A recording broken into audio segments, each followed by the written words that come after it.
Okay friends, आज हम पढ़ेंगे कुछ ऐसे रूल्स जिसमें हम एडजेक्टिव का यूज़ करेंगे।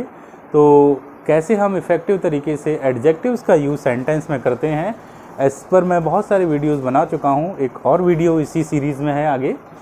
तो चलिए बात करते हैं। सबसे पहला जो रूल है, जब हम दो व्यक्तियों या दो वस्तुओं में कंपेयर करते हैं और इस तरीके का सेंटेंस बनता है ऑफ द टू, तो वहाँ पर हम किस तरीके से एडजेक्टिव्स का यूज़ करेंगे वो हम आज सीखते हैं। पहले मैं आपको एक दो सेंटेंस लिख कर बताऊंगा, फिर हम उसको एक्सप्लेन करेंगे कि आखिर ये कैसे यहाँ पर इस सेंटेंस का फॉर्मेशन है या कैसे यहाँ पर यूज़ हुआ है।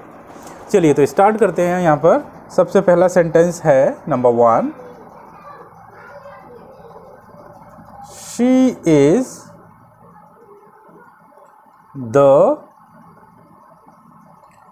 more careful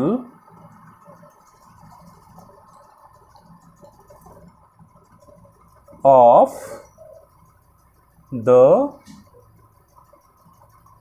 two girls.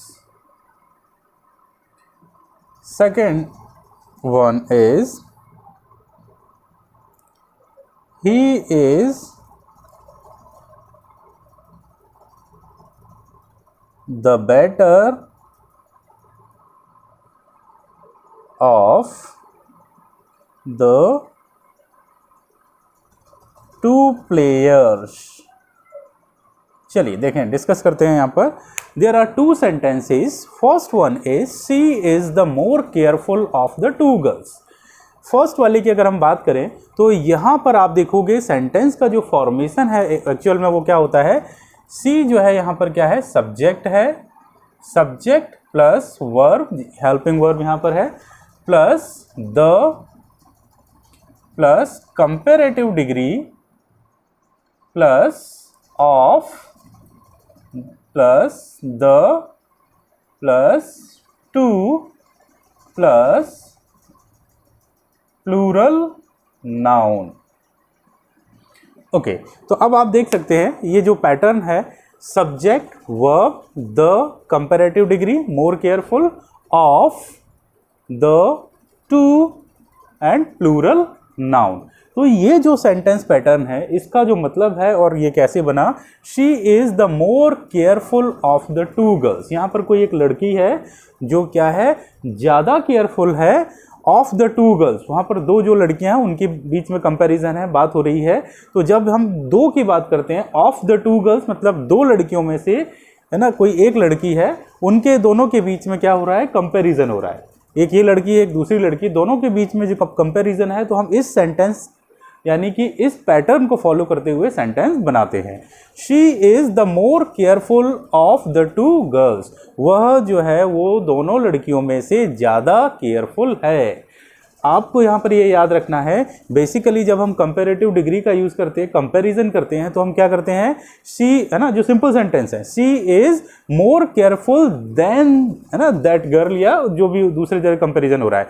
तो यहाँ पर क्या हो रहा है, ये जो आ रहा है ऑफ द टू, इसकी जगह पर हम यहाँ पर देन का यूज़ नहीं कर सकते। अगर आपने ये सोचा कि हम यहाँ पर ऐसा यूज़ कर लें, she is the more careful than two girls, तो वो गलत हो जाएगा, वो रॉन्ग यूज़ होगा इस तरीके के सेंटेंस बनाने का। तो चलिए, जब भी हम दो में से एक के बीच दोनों के बीच में कंपैरिजन कर रहे हैं, दो में से किसी एक को कंपेयर करते हुए हमें उसके बारे में, उसके गुण के बारे में बताना है, क्वालिटी के बारे में बताना है, तो हम इस पैटर्न को फॉलो करेंगे।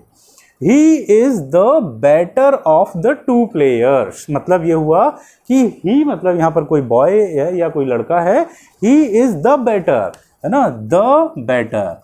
वह जो है, बेटर का मतलब ये कंपैरेटिव डिग्री है गुड की, बेटर है अच्छा है, ऑफ द टू प्लेयर्स वो दोनों प्लेयर से वो क्या है, अच्छा है उनके कंपैरिजन में वो ज़्यादा अच्छे से खेलता है या प्ले करता है। तो इस तरीके के सेंटेंस में हम जब हम दो में से कंपैरिजन कर रहे हैं, ऑफ द टू, दो में से कंपैरिजन हो रहा है, तो हम इस तरीके का पैटर्न फॉलो कर सकते हैं। यहाँ पर आपको देन का यूज़ नहीं करना है, बस ये चीज़ ध्यान रखना है। ऑफ द टू अगर आ रहा है तो यहाँ पर कहीं भी देन मत लगा देना। He is the better of the two player correct होगा, he is the better of the two then, ऐसा करके कुछ इंक्लूड नहीं करना है यहाँ पर। तो चलिए, ये आपको रूल याद रखना है कि कैसे हम जब ऑफ द टू यानी कि दो के बीच में कंपैरिजन करते हैं तो हम इस पैटर्न को यहाँ पर फॉलो कर सकते हैं। आगे बढ़ते हैं। नेक्स्ट तरीका है, नेक्स्ट जो रूल है या नेक्स्ट पैटर्न है वो ये है कि जब हम किन्हीं दो व्यक्ति या वस्तुओं की गुणों में कंपैरिजन करते हैं और या तो वो इंक्रीजिंग होगा या वो डिक्रीजिंग होगा, एक जैसा इंक्रीजिंग होगा या एक जैसा डिक्रीजिंग होगा, तो हम हमारे सेंटेंस में दैट ऑफ या फिर दोज ऑफ का यूज करते हैं जब हम उनको, है ना, उनके गुणों या उनकी क्वालिटी या उनका जो भी प्रॉपर्टी है उसको कंपेयर कर रहे हैं तो हम इसका यूज करते हैं। दैट ऑफ सिंगुलर कंपैरिजन के लिए होगा, दोज ऑफ प्लूरल अगर सब्जेक्ट है तो वहां पर यूज होगा। तो देखिए यहां पर मैं सेंटेंस लिखता हूं, द क्लाइमेट ऑफ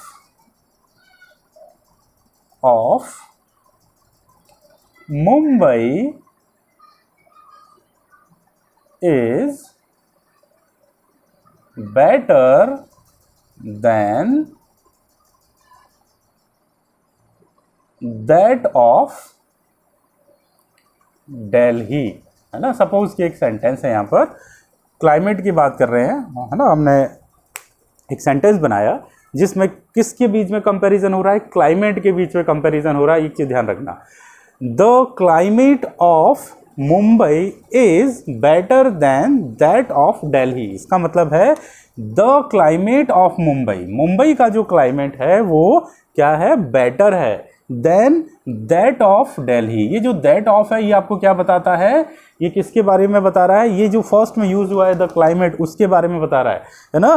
तो हम ऐसा नहीं कर सकते कि the climate of Mumbai is better than Delhi, और आपने इसको हटा दिया तो इसका मतलब क्या हो गया कि मुंबई का जो क्लाइमेट है वो दिल्ली से क्या है, अच्छा है। यानी एक तरफ तो आप क्लाइमेट की बात कर रहे हो मुंबई की और दूसरी तरफ आप दिल्ली की बात कर रहे हो, यानी कि दिल्ली क्लाइमेट नहीं की बात नहीं हो रही वहां पर, है ना। लेकिन अगर दैट ऑफ लगाया तो फिर क्लाइमेट और क्लाइमेट के बीच में कंपेरिजन है, क्योंकि एक तरफ क्लाइमेट मुंबई है, मुंबई का क्लाइमेट, और दूसरी तरफ दिल्ली, तो कोई कंपैरिजन नहीं हो सकता। क्लाइमेट ऑफ मुंबई और क्लाइमेट ऑफ दिल्ली का कंपैरिजन हो सकता है। तो एक जैसी चीजों के बीच में जब हम कंपैरिजन करते हैं तो हम इसका यूज सेंटेंस में करते हैं, दैट ऑफ। ठीक है, चलिए नेक्स्ट आता है हमारे पास, the streets of Delhi are wider than those of Mumbai. Okay, इसका मतलब ये हुआ the streets of Delhi, Delhi की जो स्ट्रीट्स हैं आर वाइडर, वो क्या है, चौड़ी है ना। वाइडर मीन्स चौड़ी होना, than those of Mumbai, Mumbai की सड़कों के कंपैरिजन में वो क्या है, ज्यादा वाइडर है, ज्यादा चौड़ी है। ओके, तो यहां पर जो कंपैरिजन है वो किसके बीच में हो रहा है, स्ट्रीट्स के बीच में हो रहा है। तो यहां पर हमने द स्ट्रीट्स, देखिए स्ट्रीट्स प्लूरल है तो आपको दोज ऑफ का यूज करना है, दैट ऑफ का यूज नहीं करना है। और अगर आपने दोज ऑफ हटा दिया तो फिर ये क्या हो जाएगा, ये जो कंपैरिजन है वो, है ना, रॉन्ग टाइप का कंपैरिजन हो जाएगा।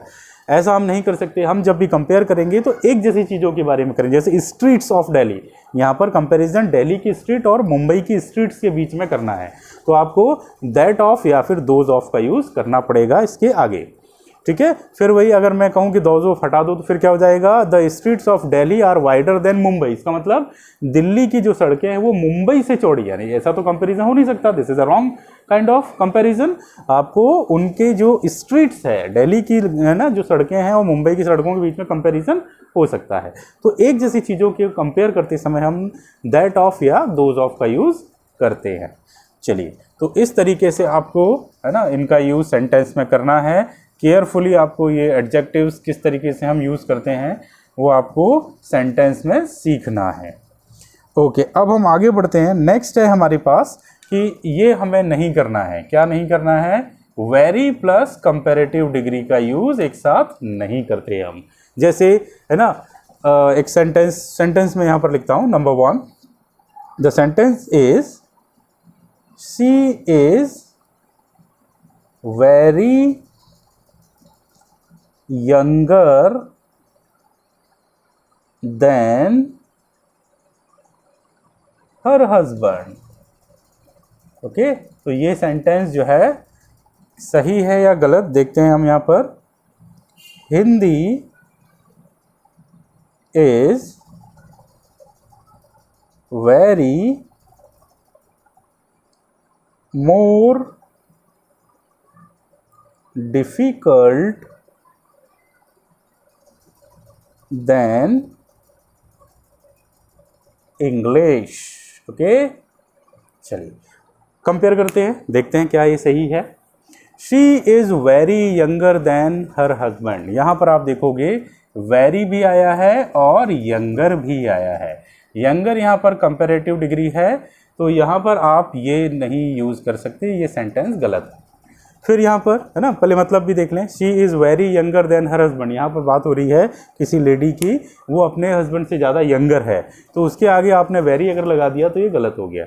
वेरी और यंगर है ना, कंपैरेटिव डिग्री साथ में नहीं आएंगे। Hindi is very more difficult, यहाँ पर ये फिर वेरी और ये यहाँ पर ये कंपैरेटिव डिग्री आ गई, तो ये भी सेंटेंस गलत पैटर्न हो जाएगा। इसका यूज़ अगर आपने किया वेरी प्लस कंपैरेटिव, तो ये गलत तरीके का यूज़ होगा सेंटेंस बनाने में। Okay guys, so we should avoid using such pattern in these sentences, यानी कि आपको वेरी और कंपैरेटिव डिग्री का दोनों का एक साथ यूज़ नहीं करना है।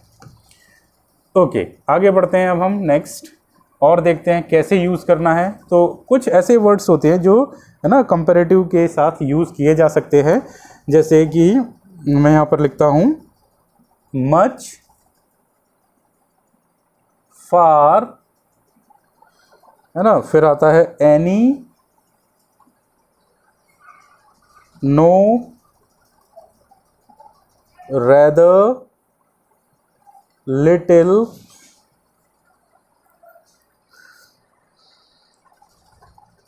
ओके, वेरी मच, फिर और हो सकते हैं हमारे पास फार हो गया है, ओके, इवन, अ लिटिल। तो ये कुछ ऐसे वर्ड्स हैं जिनका हम यूज़ है ना क्या कर सकते हैं, कंपैरेटिव डिग्री के साथ कर सकते हैं।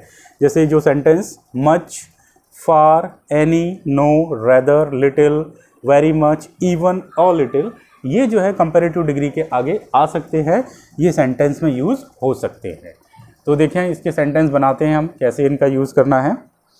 मैं यहाँ पर एक सेंटेंस लिखता हूँ, she is much younger than her husband। Second इसी के जैसा एक और सेंटेंस लिखता हूं मैं, she is far younger than her husband। Okay okay, चलिए एक और लिखते हैं, Hindi is much more difficult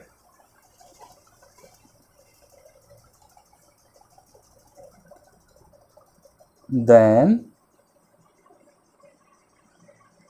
English.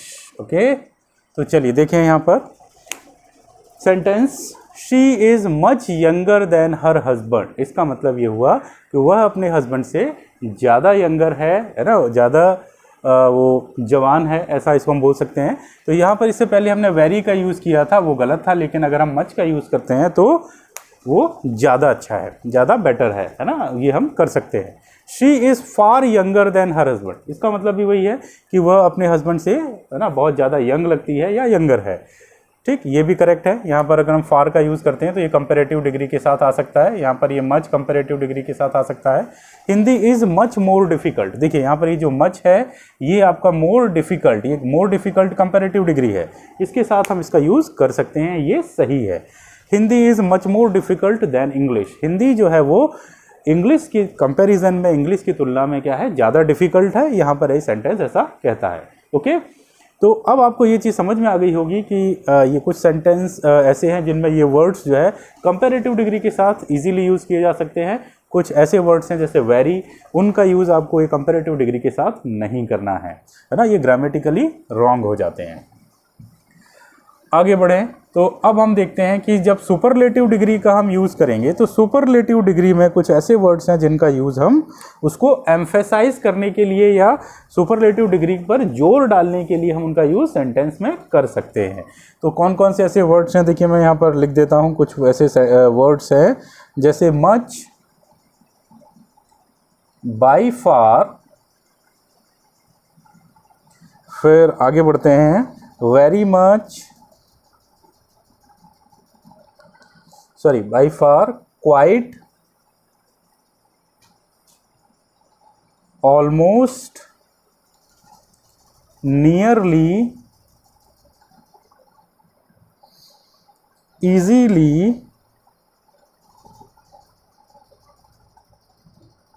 है ना, प्रैक्टिकली। तो ये कुछ ऐसे वर्ड्स हैं जिनका यूज़ हम क्या करते हैं सेंटेंस में, है ना, करते हैं जब सुपरलेटिव डिग्री हम लगा रहे होते हैं। तो सुपरलेटिव डिग्री को एम्फेसाइज करने के लिए या उस पर ज़्यादा दबाव डालने के लिए, जोर डालने के लिए सेंटेंस में हम इन, है ना, वर्ड्स का यूज़ कर सकते हैं। Much, by far, quite, almost, nearly, easily, practically. Okay, तो देखते हैं कैसे हम सेंटेंस में करते हैं इनका यूज़। मैं यहाँ पर कुछ सेंटेंस लिखता हूँ, जैसे doctor Rajendra Prasad was by far the simplest man of our country। Okay, तो ये एक सेंटेंस है ना। चलिए इसी को डिस्कस करते हैं हम। Doctor Rajendra Prasad, who was doctor Rajendra Prasad? He was the first president of India. Doctor Rajendra Prasad was by far the simplest man of our country. तो यहाँ पर आप देखोगे ये बाय फार जो है ना, ये किसके पहले आया है? देखिए ये सुपरलेटिव डिग्री के पहले आया है। द सिंपलेस्ट, द सिंपलेस्ट मतलब सबसे सरल व्यक्ति, सबसे सिंपल व्यक्ति, है ना। Doctor Rajendra Prasad was by far the simplest man of our country, है ना। डॉक्टर राजेंद्र प्रसाद जो थे वो हमारे देश के सबसे सरल, सबसे सिंपल रहने वाले व्यक्ति थे। ठीक है, तो इस तरीके से हम ये क्या कर सकते हैं, कुछ ऐसे वर्ड्स हैं जिनको हम इस सुपरलेटिव डिग्री के आगे यूज़ कर सकते हैं अपने सेंटेंस को और इफेक्टिव बनाने के लिए। ओके, तो चलिए देखते हैं अब और हम ऐसे कुछ सेंटेंस। नेक्स्ट है यहाँ पर, सपोज मैं बात करता हूँ, Rohan is nearly the wisest man in this village, है ना। यहाँ पर रोहन नाम का कोई एक व्यक्ति है, वो क्या है, इस विलेज में सबसे ज़्यादा चतुर है, सबसे ज़्यादा, है ना, बुद्धिमान है। तो नियरली यहाँ पर जो आपको मीनिंग देगा उसका मतलब होता है लगभग, है ना, या सबके कंपैरिजन में। रोहन इज नियरली, है ना, the wisest man in this village. तो ये नियरली क्या करता है, इस वाइजेस्ट यानी सुपरलेटिव डिग्री को और ज़्यादा एम्फेसाइज करता है, उस पर और ज़्यादा क्या करता है, प्रभाव डालता है, और ज़्यादा उसको, है ना, अच्छे से एक्सप्रेस करता है सुपरलेटिव डिग्री को इस सेंटेंस के अंदर। चलिए आगे बढ़ते हैं। अब हम यहाँ से अगला हम, है ना, टाइप देखते हैं। जैसे अगर हमारे सेंटेंस में क्या आता है, हाफ, है ना, आता है ट्वाइस, फिर आता है ना, 2 times, 3 टाइम्स, है ना, 4 times, 5 times and so on, है ना, 6 टाइम्स, 7 टाइम्स, 8 टाइम्स, 9 टाइम्स। तो ऐसे जो वर्ड आते हैं अगर हमारे सेंटेंस में, तो हम इनको किस तरीके से सेंटेंस में, है ना, यूज़ कर सकते हैं और कैसे हम इनका यूज़ करते हैं देखते हैं। अगर देखिए, अगर हमारे सेंटेंस में ये आता है तो हम सेंटेंस बनाते हैं ना, एक सेंटेंस बनाकर देखते हैं हम कैसे इसका यूज़ करते हैं। जैसे मिसेस शर्मा इज 4 times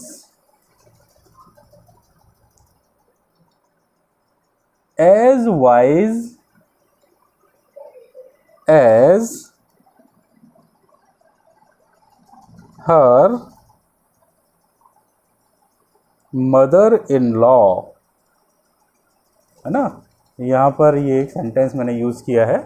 फिर ऐसे ही एक और सेंटेंस में देखो, यहाँ पर लिखता हूँ, he is twice as old as his brother। Okay, तो देखिए कैसे हम इनको समझते हैं। Mrs Sharma is 4 times as wise as her mother in law. इसका मतलब है कि जो मिसेस शर्मा है वो 4 times मतलब 4 गुना एज वाइज एज, उतनी बुद्धिमान है जितनी कि उनकी मदर इन लॉ हैं। यानी कि मदर इन लॉ से कितना ज़्यादा वो बुद्धिमान है या वाइजेस्ट है, 4 times। तो जब भी ये 4 times, 2 times, 3 times, है ना, 8 times, 9 times ऐसा आता है, तो उसको हम क्या कर सकते हैं, एज वाइज एज यानी कि पॉजिटिव डिग्री लगा करके सेंटेंस में बना सकते हैं या लिख सकते हैं। फिर अगला है, he is twice as old as his brother. इसका मतलब ये हुआ कि अगर हमारे पास देखिए ये जो ट्वाइस है, थ्राइस है ना, हाफ है, तो ये अगर आ रहा है तो आपको क्या करना है, आपको ये लगाना है एज ओल्ड एज, यानी कि पॉजिटिव डिग्री का यूज़ करना है ना, इनको कंपेयर करते समय या उनके बारे में बताते समय। He is twice as old as his brother, इसका मतलब है कि वह अपने भाई से कितना ज़्यादा ओल्ड है, ट्वाइस है, यानी कि 2 गुना है। ठीक है, तो अब आपको एक चीज़ ये क्लियर हो गई होगी कि जब हाफ, ट्वाइस, थ्राइस या 2 times, 3 times, 4 times ये आता है तो हम पॉजिटिव डिग्री का यूज़ करते समय, है ना, यूज़ कर सकते हैं सेंटेंस बनाने के लिए। ठीक है, तो चलिए, तो ये आपको क्लियर होगा। अब हम आगे बढ़ते हैं, एंड में आते हैं हमारे इस लेक्चर के।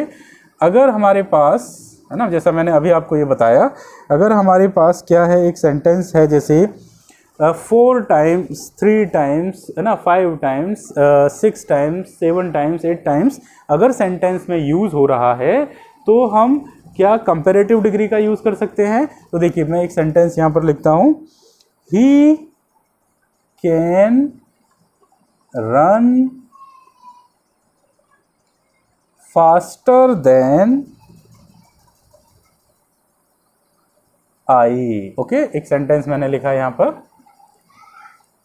दूसरा है, सॉरी, एक चीज, ही कैन रन, इसको मैं फिर से एक बार लिखता हूँ सेंटेंस, इसमें हमें वो, है ना, ट्वाइस, थ्राइस या 4 times लिखना होगा। He can run 4 times faster than I. Okay, second sentence मैं यहाँ पर लिखता हूँ, you are half as intelligent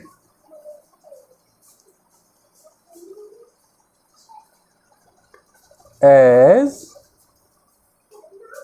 your brothers.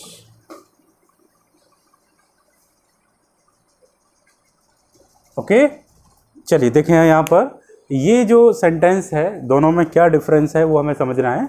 आपको मैं ये बताना चाहता हूँ कि अगर हमारे पास किसी सेंटेंस में ये 4 times, 3 times ऐसा आता है तो आप इसको दोनों तरीके से बना सकते हो, यानी कि पॉजिटिव डिग्री का यूज़ करते हुए भी और कंपैरेटिव डिग्री का। यहाँ पर ये जो फास्टर है ये कंपैरेटिव डिग्री आया है। ठीक है, दोनों का यूज़ करते हुए बना सकते हैं। He can run 4 times faster than I, यानी कि वह जो है वो कितनी गुना, 4 टाइम्स मतलब 4 गुना फास्टर है ना, है या दौड़ता है किसके कंपैरिजन में, मेरे कंपैरिजन में, देन आई, है ना, मेरे कंपैरिजन में वो 4 गुना तेज दौड़ता है। तो हम यहाँ पर कंपैरेटिव डिग्री लगा सकते हैं। यहाँ पर आप देखेंगे you are half as intelligent as your brother.